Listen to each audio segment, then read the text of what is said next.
हम एक तरह से आज कैपेसिटेंस की लगभग फिनिशिंग कर रहे होंगे।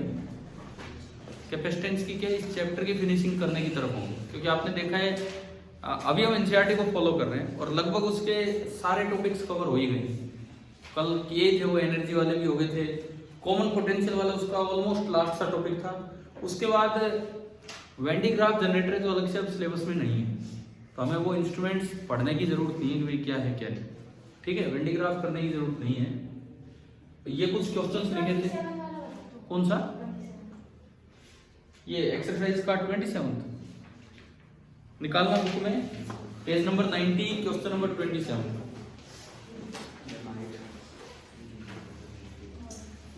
A 4 microfarad capacitor is charged by 200 volt supply. V1 200 हो गया, C1 4 है। It is then disconnected from the supply, disconnect कर दिया, लेकिन इसके पास तो वोल्टेज रहेगी, and is connected to another uncharged 2 microfarad capacitor. तो दूसरा C2 कितना, आइडेंटिकल नहीं है, C2 कितना है 2, लेकिन V2 0 है, वो अनचार्ज है।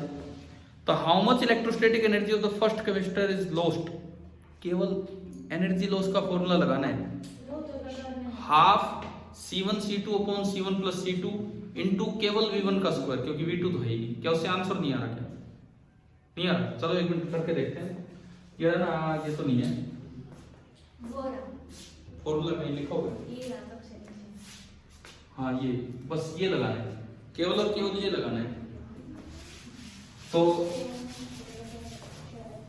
अगर मैं इस सवाल में ये यूज करूं तो लॉस बनेगा हाफ, देखो 4 इंटू 2 अपॉन 4 प्लस 2, 8/6, यानी कि 4/3 और 10⁻⁻6। एक माइक्रो बचेगा, एक माइक्रो कटेगा, माइक्रो माइक्रो और नीचे से माइक्रो कॉमन आएगा, और एक V का स्क्वायर कितना वोल्ट, 200 वोल्ट, कितना वोल्ट 200, तो 200 इंटू 200,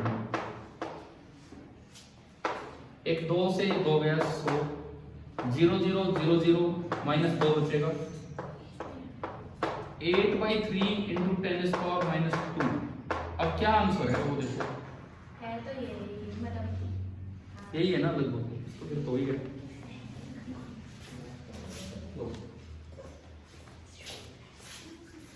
तो मैं चलूँ अब आगे बढ़ूँ, ये कॉमन पोटेंशियल वाली बातें भी हो गई हैं, और एनर्जी लॉस सिंपली आपने निकालना सीख भी लिया, इसमें भी पीछे भी टॉपिक्स में। अब हम एक तरह से फिनिशिंग सी क्लास ले लेते हैं।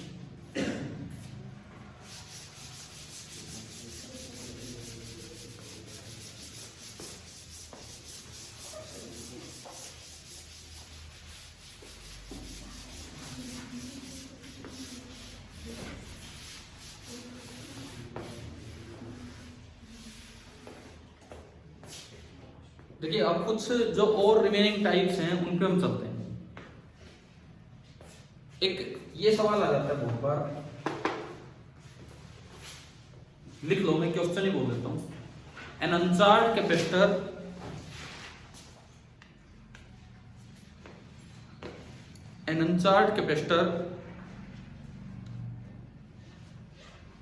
is charged by a battery of voltage V.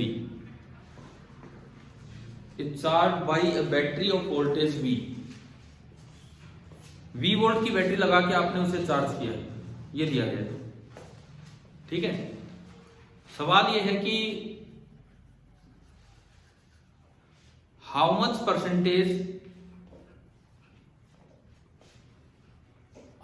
Percentage of the energy supplied by the battery, how much percentage of the energy supplied by the battery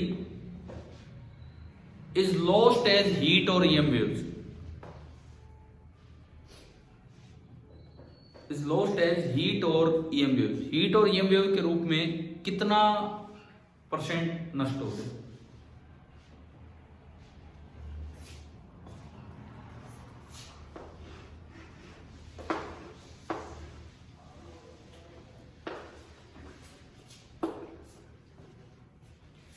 ये एक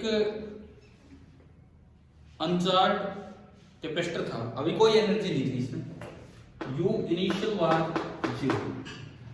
अब आपने क्या किया, एक बैटरी लगा दी V वोल्ट की बैटरी लगाई, तो भाई इसने अगर Q चार्ज सप्लाई किया तो इस पे Q आएगा और इस पे माइनस Q, और पोटेंशियल डिफरेंस देखें तो जो बैटरी का वही होता है। कैपेसिटेंस मान लो इसका C है, तो चार्ज स्टोर्ड कितना होगा CV, यानी कि यहां चार्ज होगा CV और यहां चार्ज होगा minus CV। It means battery में से जो चार्ज फ्लो करके गया है दैट इज CV। न्यूट्रल में से CV निकला तो उस पे माइनस CV हो गया, न्यूट्रल में CV गया तो उस पे प्लस CV हो गया, है ना। यहां तक आया समझ। इसके बाद देखो, ये मैंने एक दो दिन पहले आपको बताया था वर्क डन बाय बैटरी। बताओ कितना है वर्क डन बाय बैटरी या एनर्जी सप्लाइड बाय बैटरी?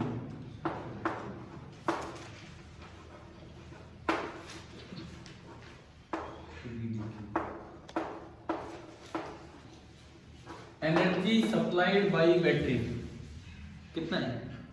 जो भी चार्ज इसमें से निकला है इनटू पोटेंशियल डिफरेंस, इसमें से कितना चार्ज निकला है? CV इनटू V, तो CV स्क्वायर किया था शायद ये हमने, ये वाला सब है ना। अब आप ये बताओ इसमें एनर्जी स्टोर्ड कितनी?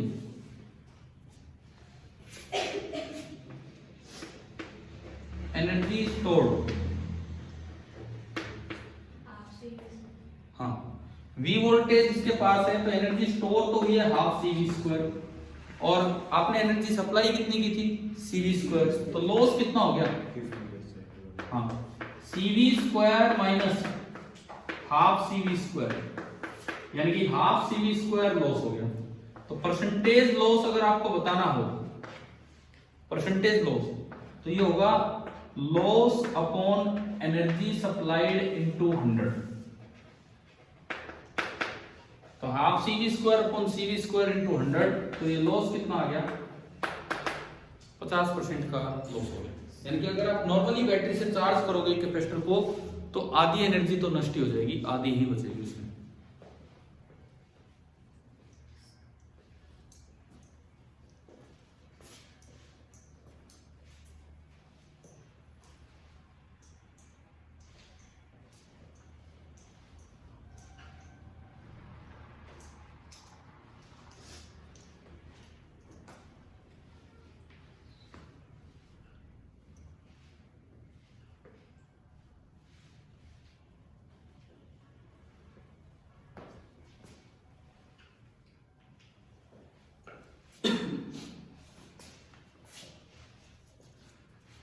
चलिए हम आगे बढ़े इसके बाद।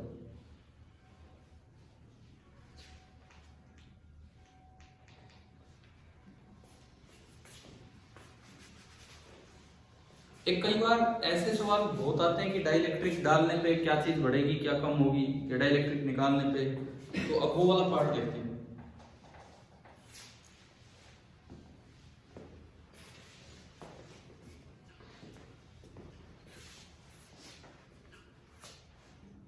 चले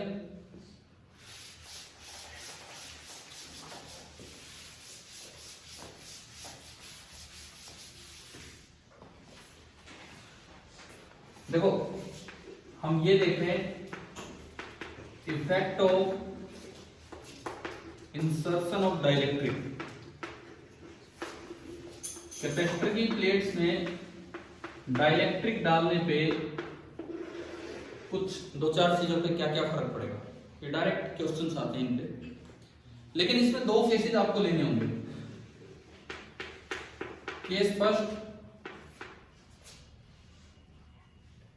बैटरी डिस्कनेक्टेड। आपने चार्जिंग के बाद बैटरी को डिस्कनेक्ट कर रखा था, चार्ज करके फिर बैटरी को डिस्कनेक्ट कर रखा था। और केस सेकंड हम लेंगे,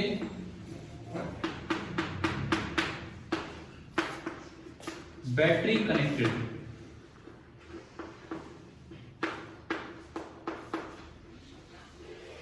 आपने चार्जिंग के बाद बैटरी कनेक्ट कर रखी है। मतलब देखो, फर्स्ट केस ये है कि इनिशियल सिचुएशन ये थी कि आपने इस कैपेसिटर पे कुछ चार्ज देके छोड़ दिया, कुछ चार्ज देके, कुछ पोटेंशियल डिफरेंस देके यूज छोड़ दिया। अभी कोई इस पे इंसर्शन नहीं किया डाइलेक्ट्रिक का। केस सेकंड, आपने बैटरी कनेक्ट कर रखी है V वोल्ट की, उससे कुछ चार्ज Q माइनस Q आया होगा, प्लस माइनस V यहां भी। कैपेसिटेंस अभी C नोट है, इसका भी कैपेसिटेंस अभी C नोट। ये है दो अलग अलग सिचुएशन दिख रही है। इसमें आफ्टर चार्जिंग आपने बैटरी को रिमूव कर दिया, उसके बाद डाइलेक्ट्रिक डालना है, और इसमें आफ्टर चार्जिंग बैटरी को रिमूव नहीं किया। अब हम इसमें कोई डाइलेक्ट्रिक इंसर्ट करें, पूरे में भर देते हैं, एक ही बात है, पूरे में डाइलेक्ट्रिक इंसर्ट कर रहे हैं, ठीक है। इससे दिक्कत है क्या? नहीं, मैं थोड़ा बहुत इधर एडजस्ट कर देंगे इसको। तो देखिए इसके अंदर पूरे में आपने डाइलेक्ट्रिक डाल दिया, जिसका डाइलेक्ट्रिक कांस्टेंट है K। After inserting dielectric,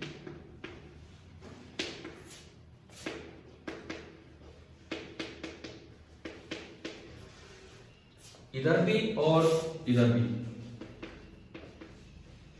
after inserting the dielectric, दोनों साइड।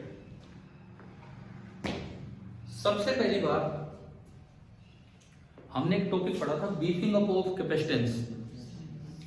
बीफिंग अप मतलब डाइलेक्ट्रिक डालने से ये तो 100% बात है कि कैपेसिटेंस बढ़ेगा, चाहे बैटरी कनेक्टेड हो चाहे ना। तो पहला पॉइंट कैपेसिटेंस इंक्रीज, यहां भी पहला पॉइंट में कहूं तो कैपेसिटेंस इंक्रीज। फर्स्ट पॉइंट तो आपका ये हो ही गया, कैपेसिटेंस इंक्रीज होगा, ठीक है। सेकेंड पॉइंट, अब दोनों साइड अलग अलग बातें हैं। यहां आप चाहे डाइलेक्ट्रिक डाल दो, क्या बाहर से कोई सप्लाई है जो और चार्ज दे सके? नहीं दे सकता। तो इस पे जो चार्ज स्टोर्ड रहता है वो क्या रहता है? कांस्टेंट। जबकि अगर बैटरी कनेक्टेड है, तो वोल्टेज कांस्टेंट रहेगी। बैटरी का काम ही ये है कि जितने वोल्ट की बैटरी उतने को मेंटेन रखे। तो यहां पे जो दूसरी बात होगी, वोल्टेज अक्रॉस कैपेसिटर कांस्टेंट रहेगी, और वहां पे चार्ज स्टोर। अब मैं तीसरे पॉइंट पर हूं, इधर तो वोल्टेज बताएंगे और उधर चार्ज। कैसे बताएं? हमारे पास फॉर्मूला है क्या, वो इक्वल टू CV। तो अगर मैं वो इधर लगाऊं तो V बराबर होगा Q/C, V बराबर होगा Q/C। Q तो क्या है? कांस्टेंट, और C इंक्रीज हुआ तो V डिक्रीज होगी, है ना। अब उधर आओ, Q बराबर CV, ये तो सीधा ही है। V तो कांस्टेंट और C बढ़ा तो चार्ज स्टोर्ड इंक्रीज, यानी कि पहले से ज्यादा चार्ज आ जाएगा डाइलेक्ट्रिक डालने पे अगर बैटरी कनेक्टेड है। 3 पॉइंट आगे समझ। फोर्थ वन, चौथे पॉइंट की मैं अगर बात करूं, सपोज मैं बात करता हूं एनर्जी स्टोर्ड इन कैपेसिटर, यहां भी और यहां भी। कैसे, कौन सा फॉर्मूला लगाएं? देखो, या तो Q²/2C या हाफ CV², कौन सा लगाएं? अगर यहाँ आप CV² लगाओगे तो उससे बात ही नहीं बनेगी, एक चीज बढ़ रही है एक चीज कम हो रही है। इधर क्या कांस्टेंट है? चार्ज। तो आपको कंपैरिजन करना चाहिए इस फॉर्मूले से, Q²/2C। अब Q तो कांस्टेंट है और C बड़ा है, तो एनर्जी स्टोर्ड क्या होगी? कम। यानी कि एक डिस्कनेक्टेड कैपेसिटर में अगर आप डाइलेक्ट्रिक डालोगे तो उससे एनर्जी बढ़ती नहीं बल्कि एनर्जी कम होगी। अब उधर देखते हैं, उधर कौन सा फॉर्मूला लगाना चाहिए मुझे? Half CV²। क्यों? क्योंकि V क्या है? कांस्टेंट, और C इंक्रीज हुआ है। इसका मतलब जो एनर्जी है वो क्या हो रही है? इंक्रीज। आगे समझ। तो कभी सवाल पूछा जाए कि कैपेसिटर में डाइलेक्ट्रिक डालने से क्या आप एनर्जी बढ़ा देते हो? ना, हम कैपेसिटेंस बढ़ा देते हैं। एनर्जी बढ़ेगी नहीं बढ़ेगी वो इस बात पे डिपेंड करेगा कि वो कनेक्टेड है या डिस्कनेक्टेड, ठीक है। पांचवा पॉइंट, आपसे पूछा जाए कि इलेक्ट्रिक फील्ड कितना होगा? E इंक्रीज की डिक्रीज? क्यों?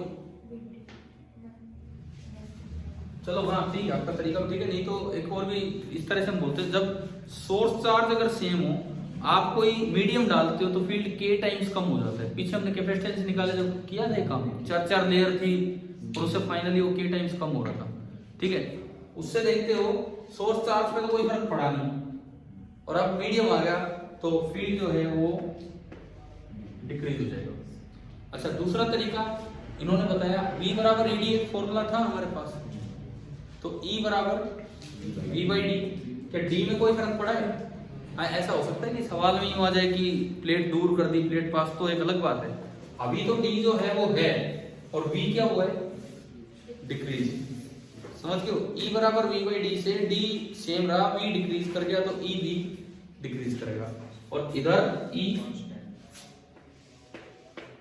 मोस्टली बच्चे इस जगह गलती कर जाते हैं, इस जगह। कारण क्या है, उनके दिमाग में कई बार यूं रहता है कि अगर आपने डाइलेक्ट्रिक डाला है तो फील्ड तो कम होगा। उनके दिमाग में यूं होता है भाई फील्ड के टाइम्स कम हो जाता है। वो तब है जब चार्ज क्या हो, सेम रहे। लेकिन इसमें चार्ज क्या हो रहा है, इंक्रीज। तो चार्ज बढ़ने की वजह से फील्ड और बढ़ना चाहिए था, लेकिन डाइलेक्ट्रिक आने की वजह से कम होना चाहिए था। लेकिन ओवरऑल क्या रहता है, कांस्टेंट। और इसको आसानी से देखने का तरीका है, E बराबर V/D। V क्या हुआ है, कांस्टेंट। D सेपरेशन चेंज ही नहीं हुआ, तो जो E रहेगा वो भी आपका कांस्टेंट ही रहेगा। तो ये 5-5-10 चीजें, कोई भी एक नंबर का सवाल उसमें 2 पार्ट पूछ सकते हैं। समझ आ गया होगा ना? विद रीजन आपको लिखना आना चाहिए कि किस तरह से ये चीजें हमने की। ठीक है, चलते हैं थोड़ा और आगे। देखो, आज हम इस चैप्टर की लास्ट क्लास ले रहे हैं, और इसके अलावा कोई और कैपेसिटेंस और डिटेल में पढ़ना चाहे, क्योंकि अभी हम ओनली एनसीईआरटी तक फोकस कर रहे हैं। मैंने जब पहले कैपेसिटेंस पढ़ाया था तब ये बच्चे ऑफलाइन नहीं थे, सारे ही ऑनलाइन थे जो भी पढ़ रहे थे। तो वो भी वीडियोस हैं शायद, जो स्टार्टिंग प्लेलिस्ट होंगी कैपेसिटेंस पे, वो भी वीडियो हैं। बाई चांस कोई बच्चा देखना चाहे तो इससे ज़्यादा डिटेल में कैपेसिटेंस वहाँ है। ठीक है, अभी तो हम थोड़ा सा लिमिट में चल रहे हैं कि भाई हम मेनली बोर्ड के लिए, लेकिन उन्हीं टॉपिक्स में डिटेल में जा रहे हैं, कोई नए टॉपिक नहीं पढ़ रहे, बस ये काम है। ठीक है, आज ये कह रहे कि नीट में भी बोर्ड वाला ही सिलेबस कर दिया इस साल। पता नहीं कब हुआ है, लेकिन मुझे नहीं पता, हो सकता है अगर कोई ऐसी इंफॉर्मेशन हो तो, क्योंकि अभी तक तो यही था कि नीट का पूरा दे रखा है और बोर्ड का कम। आज हुआ होगा, हो सकता है, ये कोई बड़ी बात नहीं, हो भी जाए।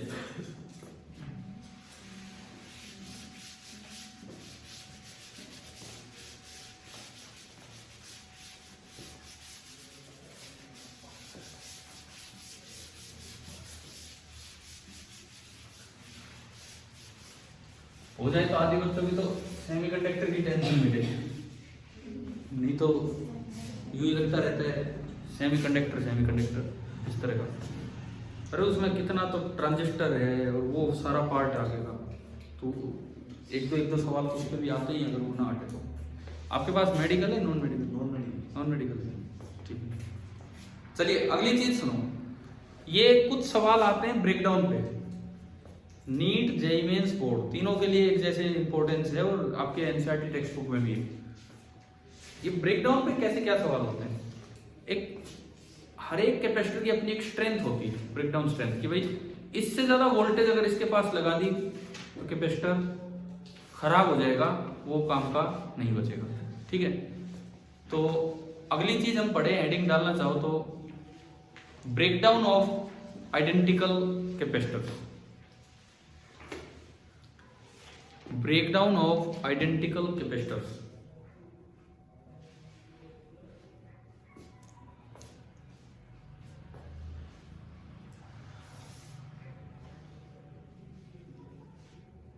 आज मैंने शाम को वो नहीं डाला ना कि आज क्लास है 6:15 बजे। कभी ऐसा तो नहीं कोई एक आधा बच्चा उस वजह से ही रुक गया होगा, चलो आज तो मैसेज नहीं आया, छोड़ो।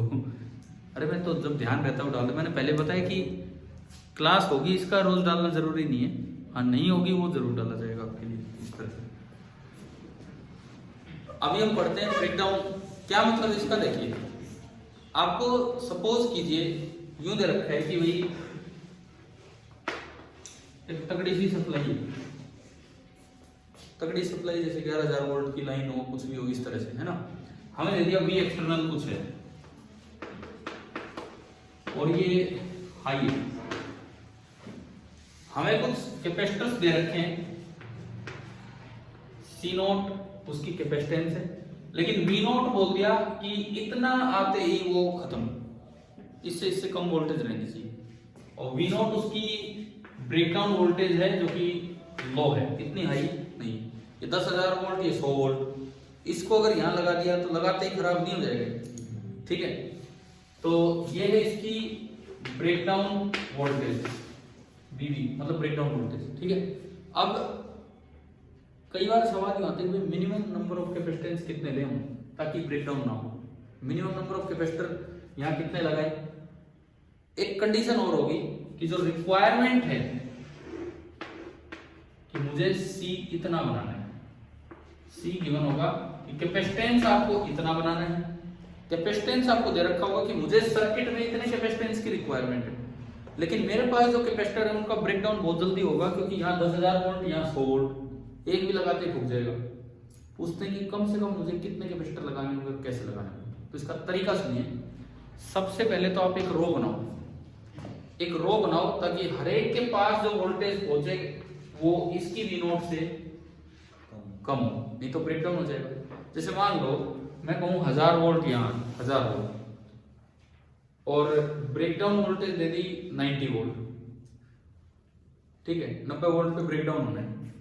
तो अगर मैं एक लाइन में एक ही लगाऊंगा तो 1000 आते फूक गए, 2 लगाए तो 500 फूक गए, 3 लगाया 300 के आसपास फूक गए, 4 लगाया 250 ये भी गए, 5 पे 200 क्या बांट रहा हूँ मैं। ये जो 1000 वोल्ट आ रहा है ये आइडेंटिकल कैपेसिटर, समझ नहीं आ रहा क्या हो रहा है। 90 वोल्ट में कह रहा हूँ, एक कैपेसिटर की ब्रेकडाउन वोल्टेज है 90 वोल्ट, उससे कम ही वोल्टेज होगी तो वो ठीक ठाक रहेगा, नहीं तो खराब हो जाएगा। तो सबसे पहले तो अपनी एक लाइन संभालो, एक लाइन में अगर एक ही लगाया तो इसके पास पूरी 1000 वोल्ट आ गई, खराब। वो तो 90 वोल्ट तक ही झेल सकता है।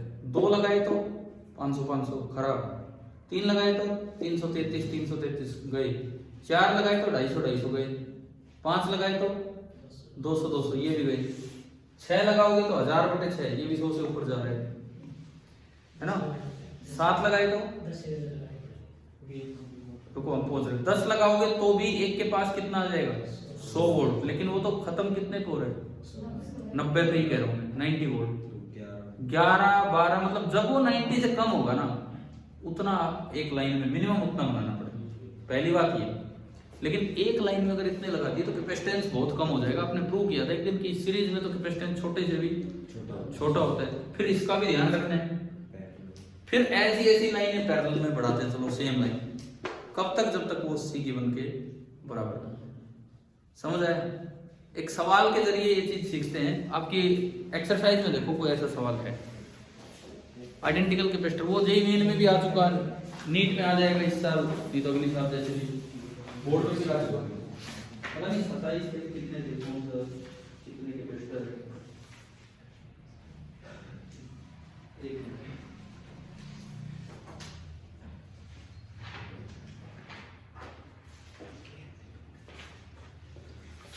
ये देखो क्वेश्चन नंबर 23 पेज नंबर 89 पे आप देख लीजिए। Question number 23 NCERT page number 89 question number 23 क्या कहता है इसमें सुने। An electrical technician requires a capacitance of 2 microfarad.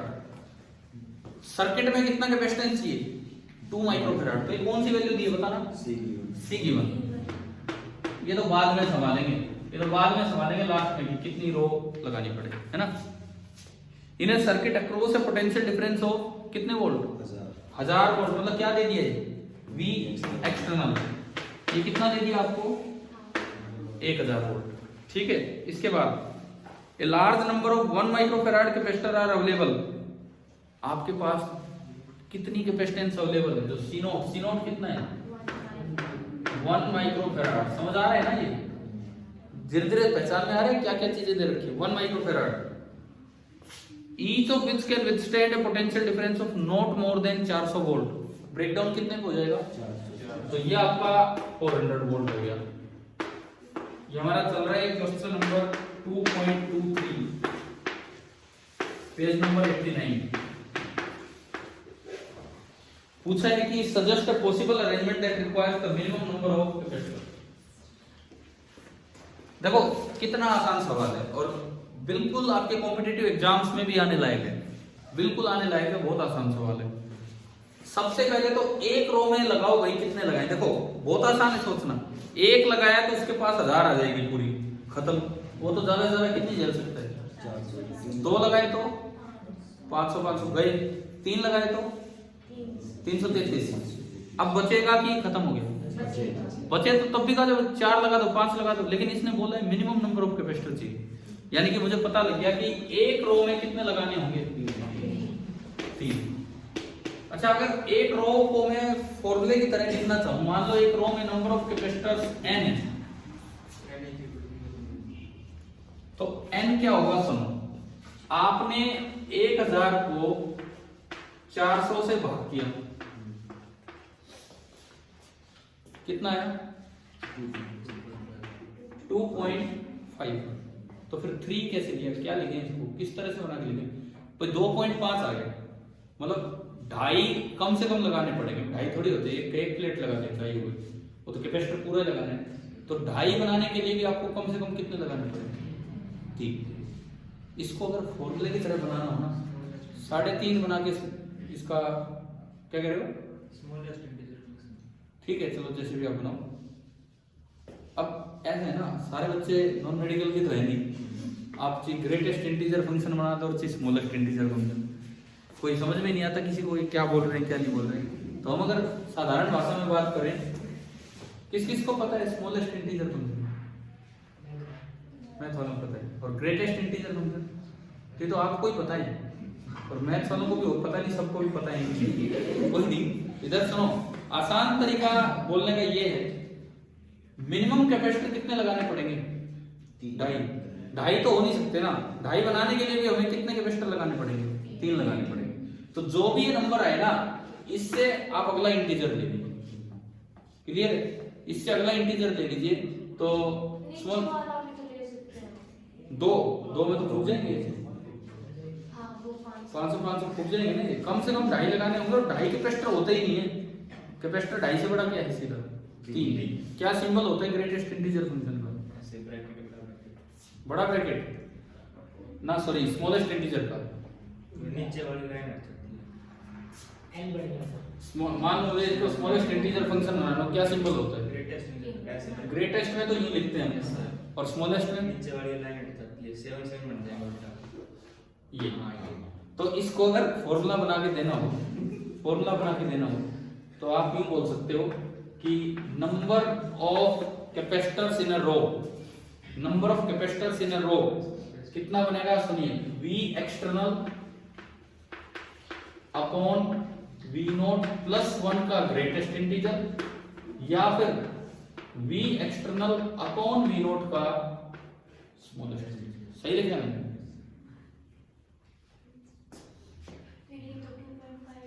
तो इसको छोड़ो ना, इतना क्यों हम मैथमेटिक्स में जा रहे हैं?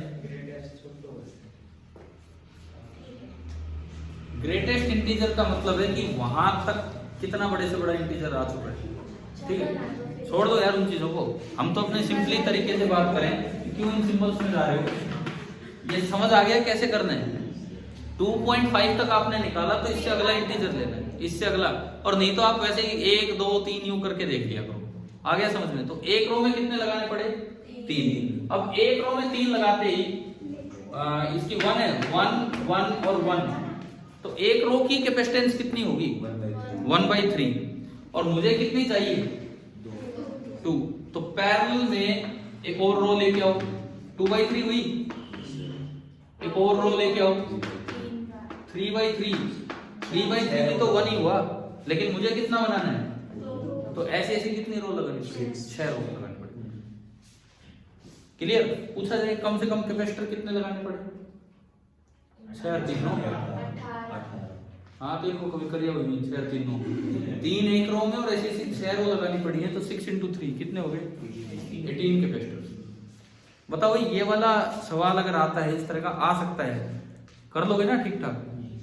ठीक है, ये केस स्टडी टाइप आने लग गया, अब इनमें ही दे दे कोई केस बना के हो, घुमा फिरा के, कोई इलेक्ट्रीशियन था वो काम कर रहा था, उसने कभी ये लगाया वो फूक गए, ये लगाया वो फूक गए, तो इस तरह से बना के दे सकते हैं। चले हम आगे बढ़ते हैं।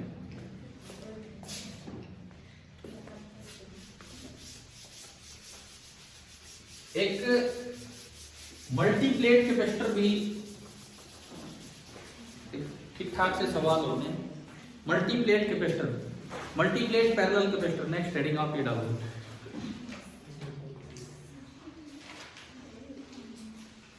Multiplet parallel capacitor,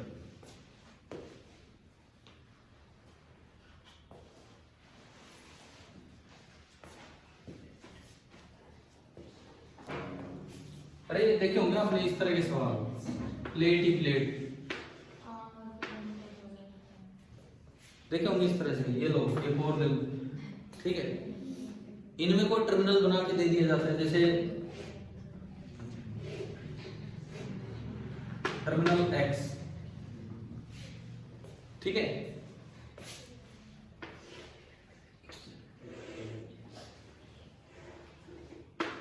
terminal number Y, और आपको बोल दिया जाए कि हर एक कंजुगेटिव प्लेट्स के बीच का सेपरेशन है डी, और जो एरिया है वो ए, एरिया वन साइड ए, ठीक है। आपसे पूछा जाए कि इक्विवेलेंट कैपेसिटेंस बताओ बिटवीन एक्स एंड वाई, तो मैं तो आपको जनरल सा तरीका समझा रहा हूं, बाकी आप ठीक है जैसे भी आप करते हो। कई बार क्या होता है, हम एक दो क्वेश्चन ऐसे याद करके चले जाते हैं सीरीज पैरेलल, फिर अटक जाते हैं और 10 प्लेट आ जाए वहां पे। तो एक शायद जो आसान सा तरीका हमें तो जो लगता है वो बताता हूँ आपको। अब क्या करता हूँ, प्लेट्स के नंबर डाल दो, 1 2 3 4 एंड 5 प्लेट्स होगी। पेपर में नहीं आएंगे, आप खुद अपने आप नंबर डाल लीजिए। उसके बाद टर्मिनल्स पहुंचाओ, टर्मिनल्स ये x है तो ये प्लेट कौन सा टर्मिनल x, और ये भी x ही, ये y है तो ये प्लेट y और ये भी y। कोई प्लेट बच गई जिसको नाम नहीं मिला, प्लेट नंबर 3 बची, तो उसको बोल दो क्या, z। सपोज सवाल ये है पूरा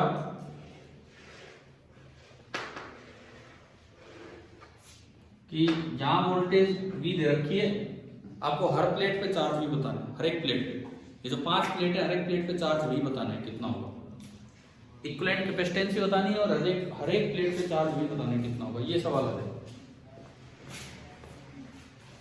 कैसे करें, देखो तरीका सुनो, यहां तक तो आई बात समझ में। अब बैटरी किस किस के पास लगा रखी है, एक्स और वाई के पास। बहुत बार सवालों में बैटरी नहीं दिखाते, एक्स के बगल में प्लस लिख देते हैं, वाई के बगल में माइनस, मतलब ये बैटरी कनेक्टेड है ना। आपको इक्विवेलेंट चाहिए एक्स और वाई का, टर्मिनल एक्स वाई और कितने बन गए, जेड, तीन टर्मिनल बन गए यहाँ पे। कोई बात नहीं, अभी संभालेंगे इनको। सबसे पहला काम, यहां से शुरू हो जाओ, पहली प्लेट है उसको एक सिंगल लाइन से मैंने दिखाया, प्लेट नंबर 1। जो बीच में प्लेट आती है उसको एक्स की तरह बना के दिखा दो, एक्स की तरह। प्लेट नंबर 2, ये बीच वाली प्लेट, ये उधर भी और इधर भी, ये ऊपर वाले कैपेसिटेंस में भी और नीचे वाले में। नेक्स्ट प्लेट नंबर 3, एक्स की तरह ये भी बना के दिखा दो, हो गया। प्लेट नंबर 4, उसको भी आप एक्स की तरह बना के दिखा दो। नहीं तो क्या होता है, बच्चे इक्विवेलेंट कैपेसिटेंस तक पहुंच जाते हैं लेकिन चार्ज नहीं बता पाते अलग अलग प्लेट्स पे कितना हो। तो उसके लिए मुझे थोड़ा नंबरिंग करनी पड़ी प्लेट्स की, नहीं तो हम चार्ज में कंफ्यूज हो जाएंगे। और प्लेट नंबर 5 एक एंड में है तो उसको खाली एक की तरह दिखाओ। पहले आप ये बताओ इस डिस्ट्रीब्यूशन को ऐसे करना आगे, ठीक है। अब आप टर्मिनल्स के नाम डालो, टर्मिनल्स के नाम। प्लेट नंबर 1 पे कौन है, एक्स, 2 पे वाई, 3 पे जेड, 4 पे एक्स एंड 5 पे वाई। अब क्या है, जो जो सेम टर्मिनल्स हैं उनको कनेक्ट कर दो सिंपली कनेक्टिंग वायर से। ये वाई है और ये भी लास्ट में क्या है, वाई। ये एक्स है और ये भी लास्ट में क्या है, एक्स। बना दिए, ठीक है। इसके बाद सुनो, ये x यहाँ आया बैठा है, y यहाँ आया बैठा है, z कहीं और घूम रहा है। मुझे किस किस के बीच में इक्विवेलेंट निकालना है? x और y के बीच में। तो मैंने क्या किया, एक साइड x बनाया, एक साइड y बनाया और बीच में क्या बना दिया? z। ठीक है, पहला। अच्छा, कैपेसिटेंस सबकी बराबर है, एप्सिलॉन a बाई d, और d d सारे सेपरेशन है। अब आप यहाँ हो, पहला कैपेसिटर किस किस के बीच में? x और y। तो पहला कैपेसिटर आपने लगा दिया x और y के बीच में, लेकिन प्लेट की नंबरिंग का ध्यान रखते हुए 1 किसकी साइड अटैच था? x की तरफ, और 2 y की तरफ। लो जी, पहला तो हुआ। दूसरा किस किस के बीच में? y और z, लेकिन नंबर का ध्यान रखो, y की तरफ 2 नंबर और z की तरफ 3 नंबर। तो ये बना y की तरफ 2 नंबर और z की तरफ 3 नंबर, है ना। आगे देखो, अगला किस किस के बीच में? x और z, लेकिन z की तरफ 3 नंबर और x की तरफ 4।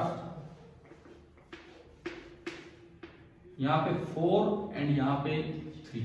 थोड़ा प्लेट्स में गड़बड़ हो जाएगी, नहीं तो मैं कह रहा हूँ इक्विवेलेंट कैपेसिटेंस निकाल देते हैं बच्चे। चार्ज किस प्लेट पे कितना, उसमें दिक्कत आ जाती है अगर नंबर सही नहीं ध्यान रखते चलेंगे।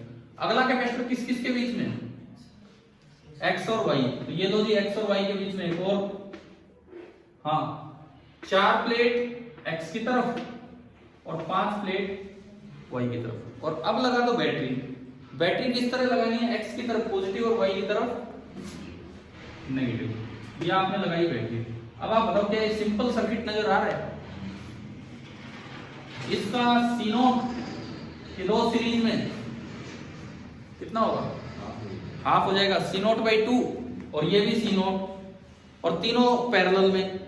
तो C0 plus C0/2 plus C0, 2C0 plus C0/2, 5C0/2, 2.5C0, यानी कि C इक्विवेलेंट तो मेरे पास आ गया 5/2 C0। ये तो हो सकता है आप डायरेक्ट भी देख लेते, जैसे भी आप देखते हैं इसको विजुअलाइज करते हैं यहाँ से, जो भी होगा। दिक्कत कहाँ आती है? जब चार्ज पूछा जाता है कि हर एक प्लेट पे कितना क्या चार्ज होगा, वहां पे फिर प्रॉब्लम आ जाती है। चार्ज कैसे बताएं? अब तो बताना आसान है। देखिए एक बार, जो चार्ज चलेगा यहां से Q, that will be equal to C equivalent into V। ठीक है, Q जो फ्लो करेगा C इक्विवेलेंट इनटू V, तो 5/2 C0 इनटू V, ये चार्ज चलेगा।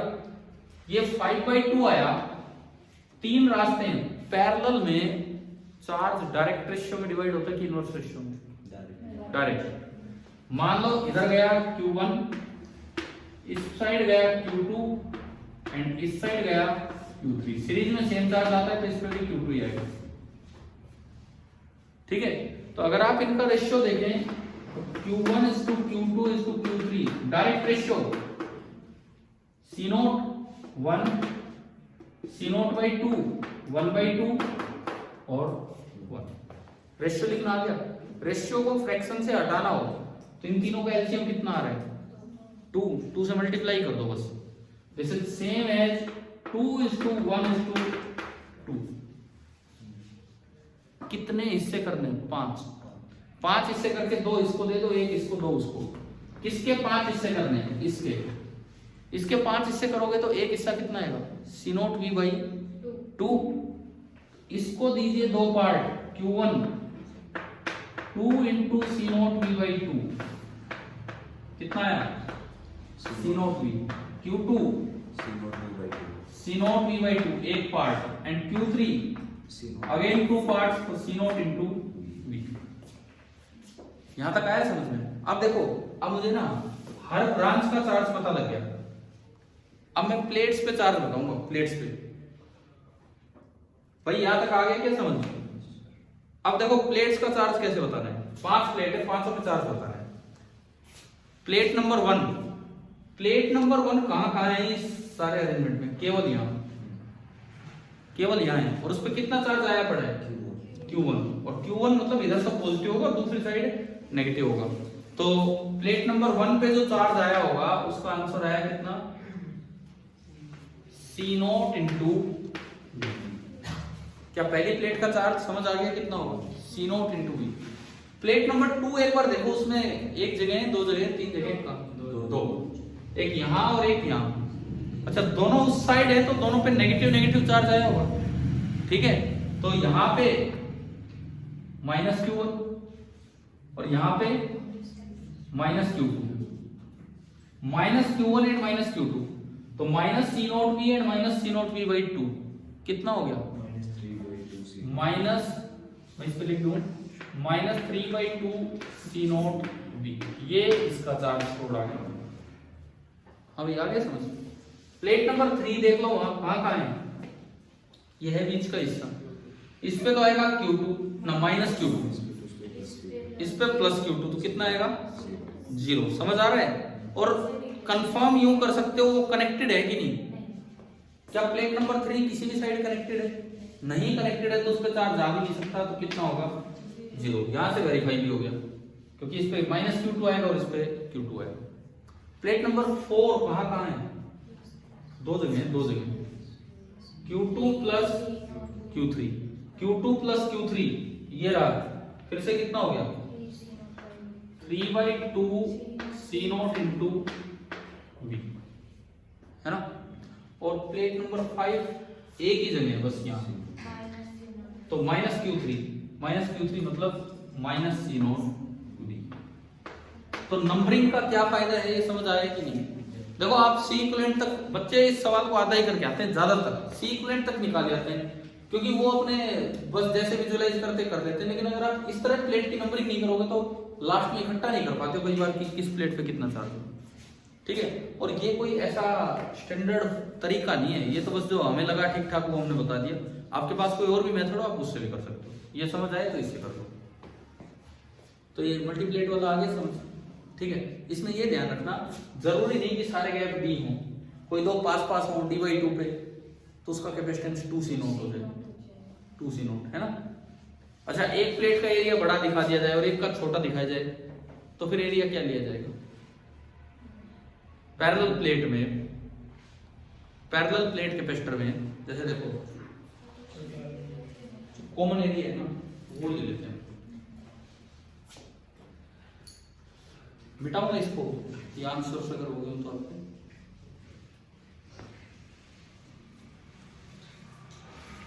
अब तो ये चैप्टर लगभग ठीक ठाक सा समझ आ गया होगा, है ना। इस चैप्टर के कंप्लीशन के साथ हमारा इलेक्ट्रोस्टैटिक्स पूरा होता है, जो सीबीएसई की एक यूनिट है, उसमें एनसीईआरटी के 2 चैप्टर आ गए इलेक्ट्रोस्टैटिक्स, ये वाला पार्ट हमने पूरा किया।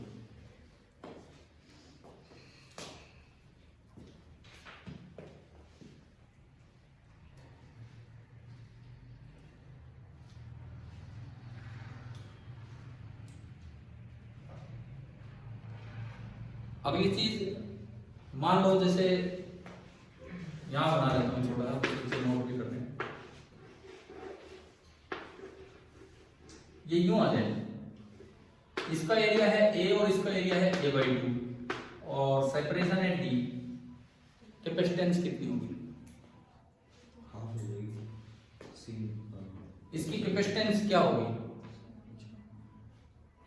एरिया कितना लेना है बस बात A/2, तो कॉमन एरिया वो हम ले लेंगे, तो C = ε0 × A/2 एंड D, ठीक है। मैं ये मिटा दूं यार, ये बीच वाला लिख लिया, आपका हो गया, ठीक है।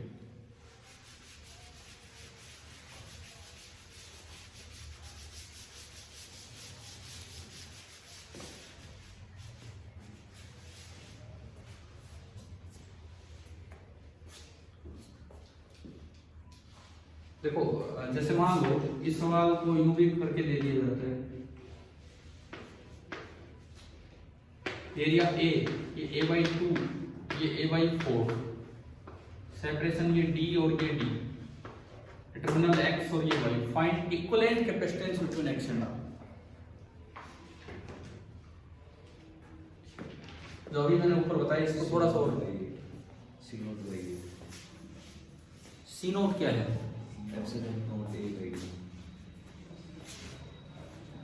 चलो देखते हैं इसको भी।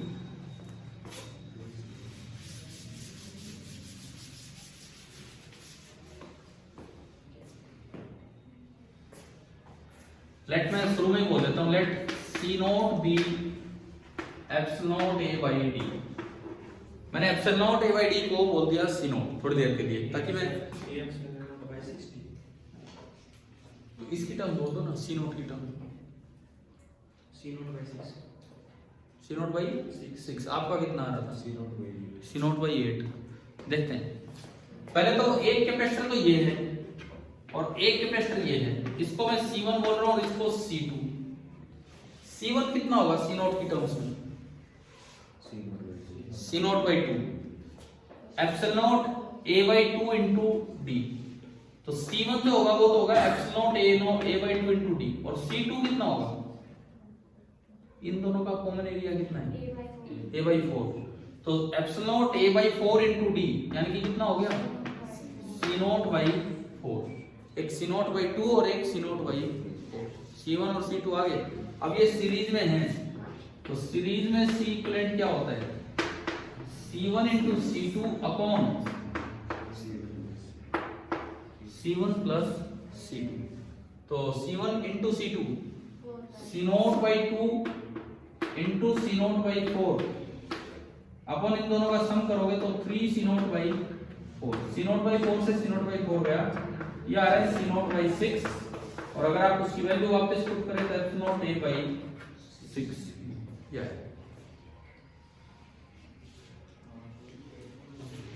क्लियर हो गया कि नहीं बताओ यहां तक?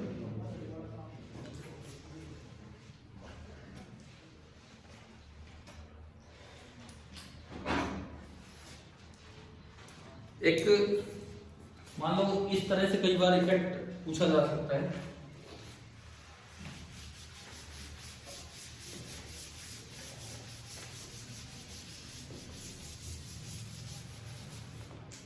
सपोज आपसे यूं पूछ लिया जाए कि ये एक चार्ज कैपेसिटर है,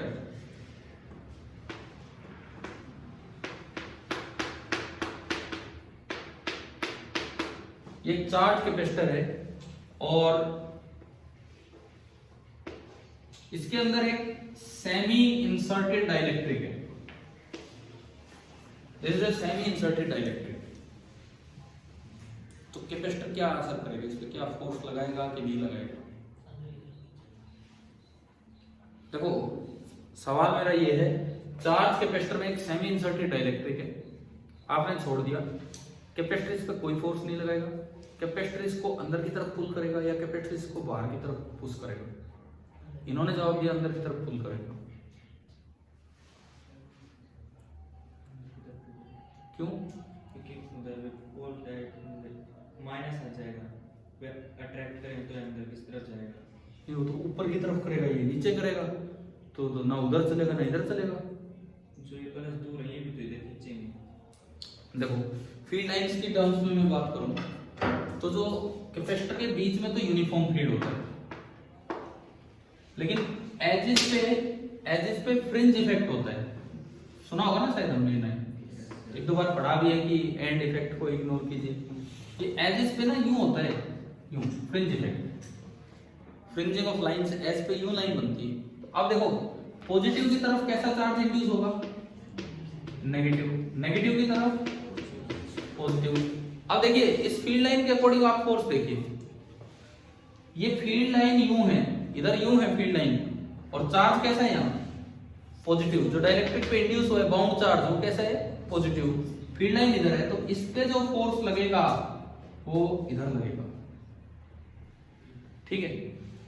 अच्छा यहां फील्ड लाइन तो इधर है लेकिन चार्ज कैसा है? नेगेटिव, तो जो फोर्स लगेगा डाइलेक्ट्रिक पे वो इधर लगेगा, और इन दोनों का जब आप रिजल्टेंट निकालेंगे तो किधर आएगा?